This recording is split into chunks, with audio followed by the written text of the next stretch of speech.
Joining us now on Radio Row here at the 2017 ACC Football Kickoff. He's the founding editor of ACCSports.com and the ACC Sports Journal, which, by the way, is the best-selling college sports magazine of all time.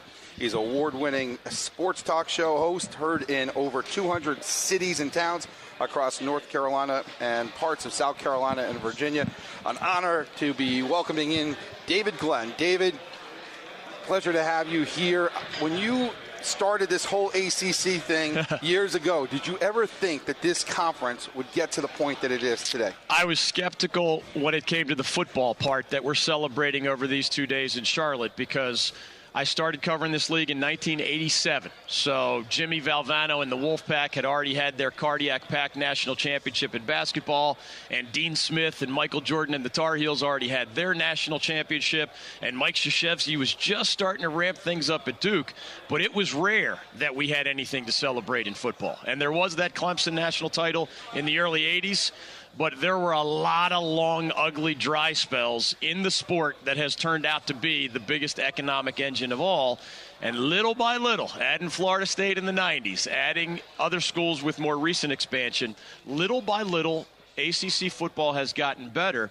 And I argue that in the history of a 65-year-old league, last year was the best season ever for ACC football. And these last 4 years combined represent the best 4-year stretch in the history of ACC football. So it's a great time to be this good, because the ACC network launches soon, and you better look good when you're trying to get that thing distributed.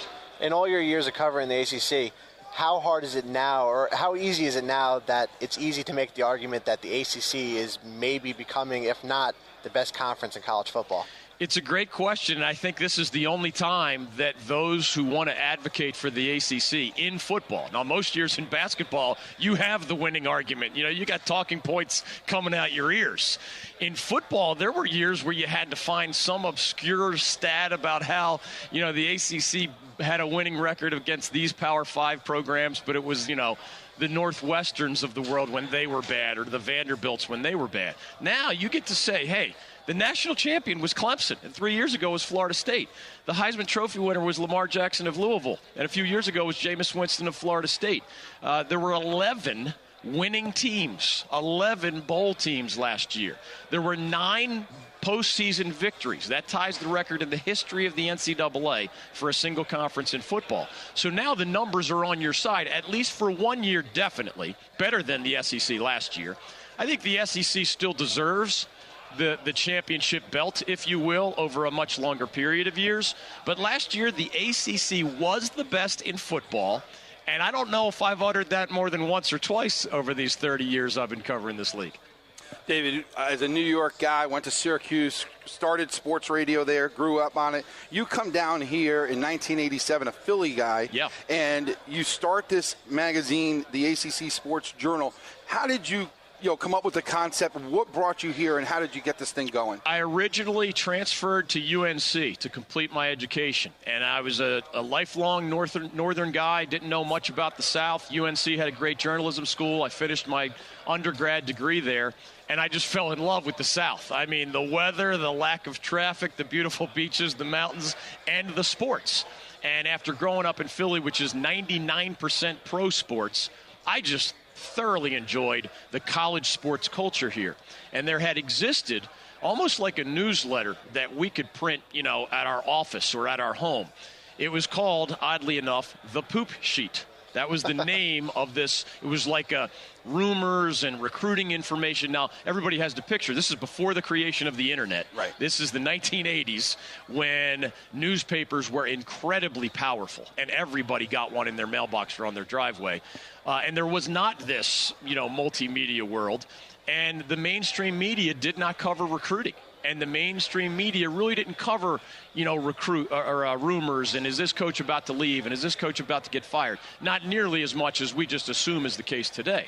So I saw a big vacuum, and I purchased the little newsletter that existed, and I gradually turned it into the ACC Sports Journal, which is now, in front of you in the form of a quarterly glossy magazine.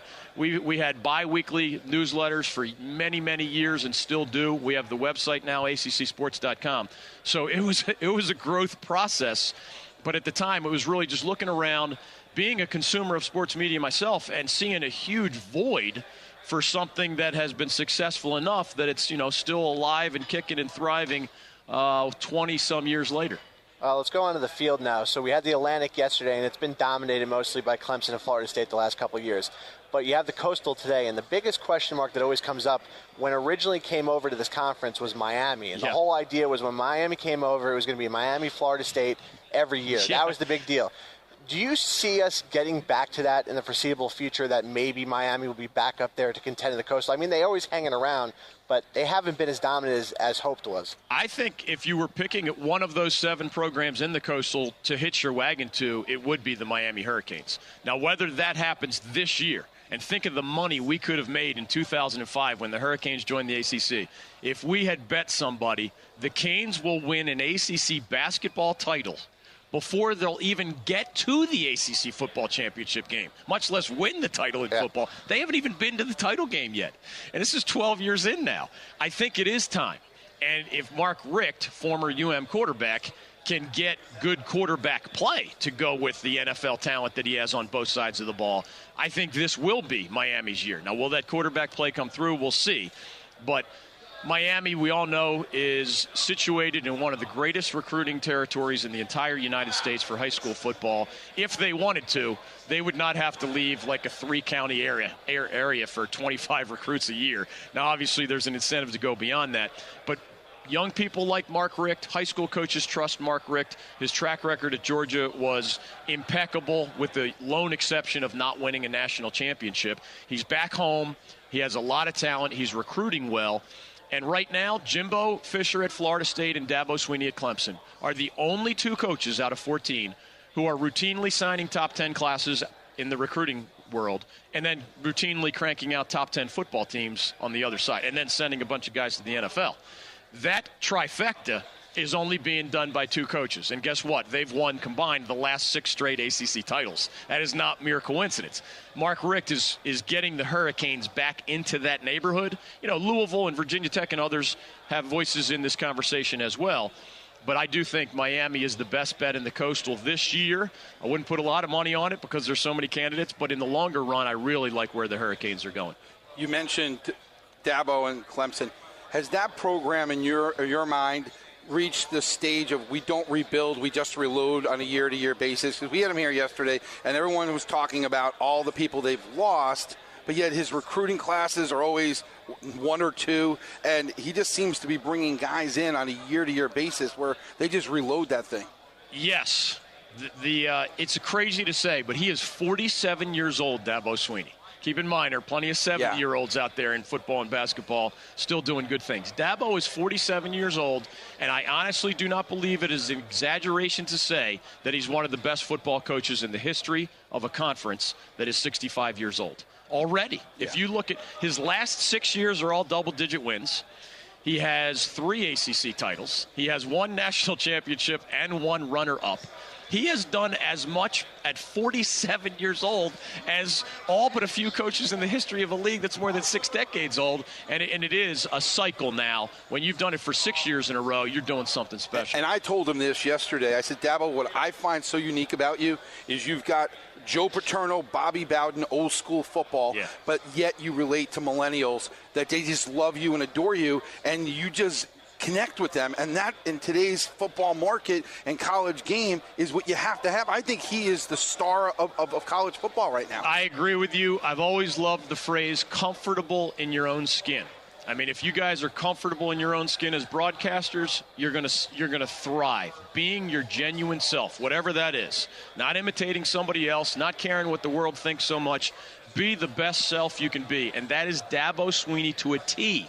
You are talking about a guy, I don't know if you've ever gotten into his personal story, but in high school, he was under such dire personal circumstances that when the cheerleading team went to do a traditional find the seniors who were about to be honored for their last home game, and they would go to your front door and give you a certain gift, they couldn't find Dabo because he had moved from so many houses to different houses and had to stay with friends because his dad was not in his life and his mom had gone through medical problems and financial problems. They didn't know where to find Dabo. So when you talk about relating to, not all 17-year-olds have difficult personal circumstances, but a whole lot of Division I football recruits do. And you're talking about a 47-year-old man who can not only say, I feel you, man, I understand your tricky circumstances. Dabo can say, I lived your tricky circumstances to a great degree. That helps him connect with millennials. The other parts, he is charismatic and he is genuine. There are coaches who are successful who, if you sit across from them, they're a little bit more robotic. They're more filled with cliches. They're afraid to say the wrong thing. Heck, Nick Saban and Jimbo Fisher are half robot, half human being, to be candid about it. If you talk to them, you know what I mean. Dabo empties the Dabo bucket.